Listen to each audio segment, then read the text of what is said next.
Qu'est-ce qu'un biais cognitif? Un biais cognitif est une tendance systématique de notre cerveau à déformer la réalité ou à commettre des erreurs de jugement lorsqu'il traite l'information. Ces biais ne sont pas forcément des défauts, ils résultent souvent de raccourcis mentaux appelés heuristiques que notre cerveau utilise pour prendre rapidement des décisions sans analyser toutes les informations disponibles.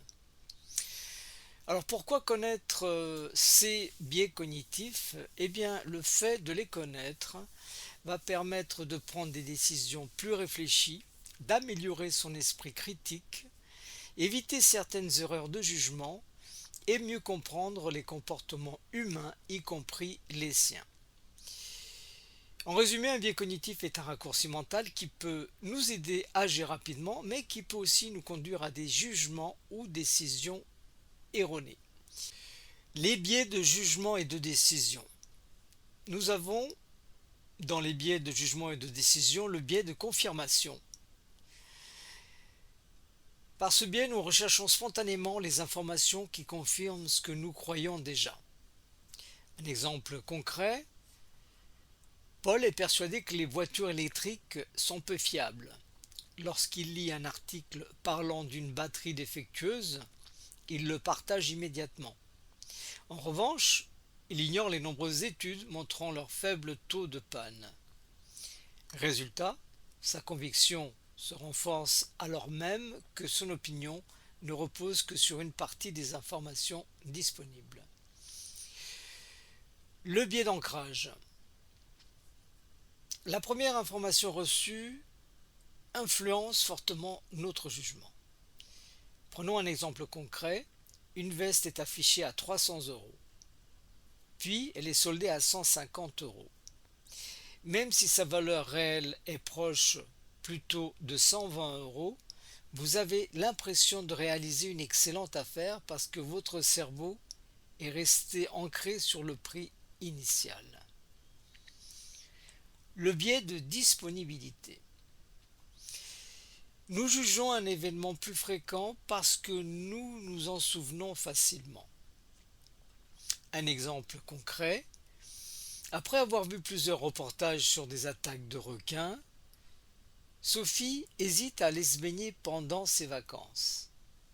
Pourtant, le risque réel reste extrêmement faible comparé à celui d'un accident de voiture, par exemple. Le biais de représentativité. Nous jugeons une personne, une situation, selon leur ressemblance avec un stéréotype. Exemple concret, un homme porte des lunettes, lit beaucoup et parle calmement. Beaucoup penseront spontanément qu'il est professeur plutôt que commercial, même si les commerciaux sont bien plus nombreux. Les biais sociaux. Dans les biais sociaux, nous avons le biais de conformité. C'est lorsque nous adoptons l'opinion du groupe. Exemple concret, au restaurant, tout le monde affirme que le dessert est excellent. Même si vous le trouvez moyen, vous dites finalement oui, il est très bon. Simplement pour ne pas être le seul ou la seule à penser différemment. Le biais de stéréotype. Alors la définition, c'est que nous attribuons automatiquement certaines caractéristiques à une personne appartenant à un groupe. L'exemple concret, on va voir un recruteur supposer qu'un candidat âgé sera moins à l'aise avec les nouvelles technologies sans avoir vérifié les compétences. L'effet de halo. Définition. Une qualité influence notre jugement global. Un exemple concret, une personne très élégante arrive à un entretien. Avant même qu'elle ne parle, beaucoup la jugent plus compétente, plus intelligente et plus sérieuse. Son apparence crée un halo positif. Le biais d'in-group, out-group.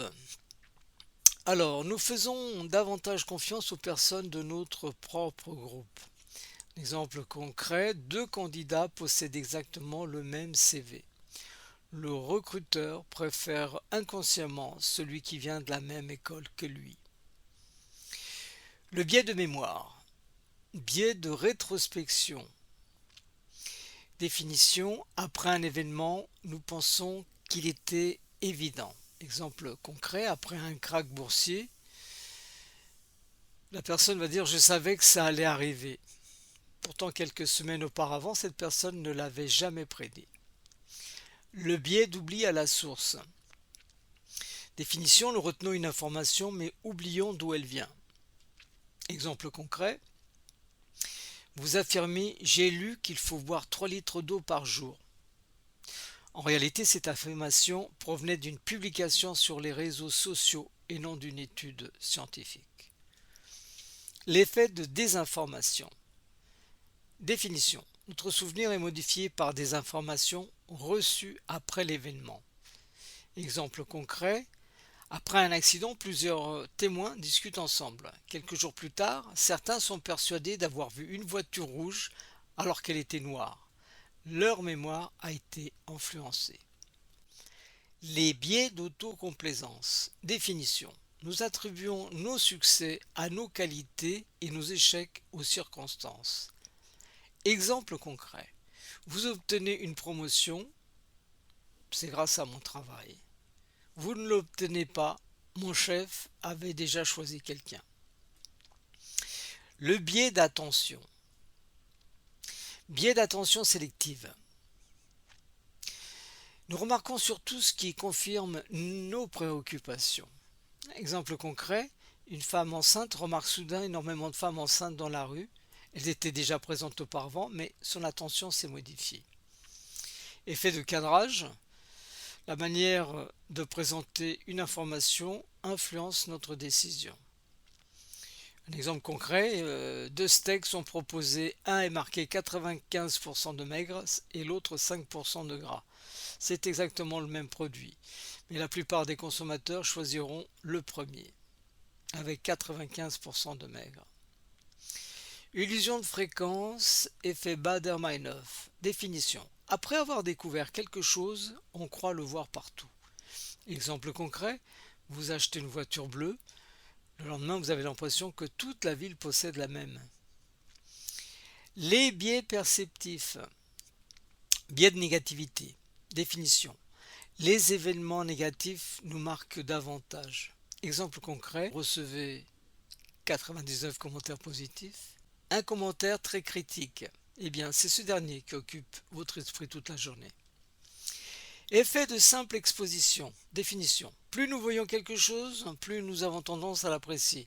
Exemple concret, au début une chanson vous laisse indifférent ou indifférente. Après l'avoir entendue plusieurs fois à la radio, vous commencez à l'aimer. L'illusion de la transparence. Définition. Nous pensons que les autres voient facilement nos émotions.